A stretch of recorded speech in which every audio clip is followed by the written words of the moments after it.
Hello friends, నా పేరు లక్ష్మణ్. ఇప్పుడు మీరు వీడియోలో చూస్తున్నది రీసెంట్ గా అంబర్పేటలో రీస్టోర్ చేసిన బతుకమ్మకుంట లేక్. ఈ లేక్ యాక్చువల్ గా రికార్డ్స్ ప్రకారం అయితే 14 ఏకర్స్ ఉండాలి, కానీ ప్రస్తుతానికి 5.15 ఏకర్స్ మాత్రమే ఆక్యుపై చేయకుండా ఉంది.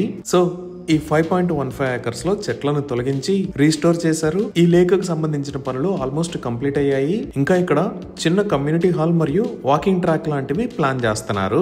ఇప్పుడు ఒకసారి మనం ఈ లేక్ లొకేషన్ ని గూగుల్ మ్యాప్స్ లో చూద్దాము. సో ఇక్కడ మీరు చూస్తున్నది విజయనగర్ నుంచి మనం ఉస్మానియా యూనివర్సిటీకి వెళ్తున్నప్పుడు రైట్ సైడ్ లో శివం రోడ్డు ఉంటుంది. ఈ శివం రోడ్ లో డైరెక్ట్ వెళ్తే మనం అంబర్పేటకి కనెక్ట్ అవ్వచ్చు. సో ఈ శివం రోడ్ లో ఇక్కడ దాకా వచ్చిన తర్వాత రైట్ సైడ్ లో తిలక్ నగర్ రోడ్డు ఉంటుంది, లెఫ్ట్ సైడ్ లో ఒక రోడ్డు ఉంటుంది. ఈ రోడ్ లోనే బతుకమ్మకుంట ఉంది. ఈ బతుకమ్మకుంటే కాకుండా ఇంకా 5 చెరువులకు సంబంధించిన పనులు జరుగుతున్నాయి. వాటిలో ఉప్పల్లో ఉన్న నల్ల చెరువు ఒకటి. మన ఉప్పల్ సర్కిల్ నుంచి వరంగల్ రూట్ లోకి వెళ్తే ఇక్కడ శాంతినగర్ కి ఆపోజిట్ లో ఈ నల్ల చెరువు ఉంది.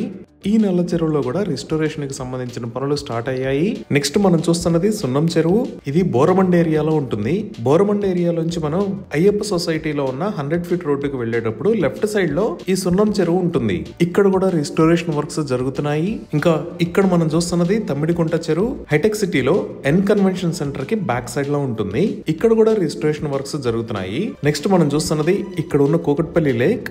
దీనినే నల్ల చెరువు అని కూడా అంటారు. ఇటుపక్క మీరు చూస్తున్నది ఐడియల్ లేక్. సో దీనికి ఆపోజిట్ లో ఉన్న ఏరియాలో శాంతినగర్ దగ్గర ఈ కోకట్పల్లి లేక్ ఉంది. ఈ కోకట్పల్లి లేక్ ను కూడా రీస్టోర్ చేస్తున్నారు. నెక్స్ట్ రీస్టోరేషన్ వర్క్స్ జరుగుతున్న లేక్ బొమ్రక్ దౌలా లేక్. ఇది కాటెదాన్ లో మీరాలం ట్యాంక్ దాటిన తర్వాత ఉన్న నేషనల్ పోలీస్ అకాడమీకి ఎగ్జాక్ట్ గా ఆపోజిట్ లో ఉంటుంది. ఈ విధంగా ప్రస్తుతానికి 6 లేక్స్ లో వర్క్స్ చాలా వేగంగా జరుగుతున్నాయి. ఇవి ఈ బతుకమ్మ కుంటకు సంబంధించిన వివరాలు. Thank you.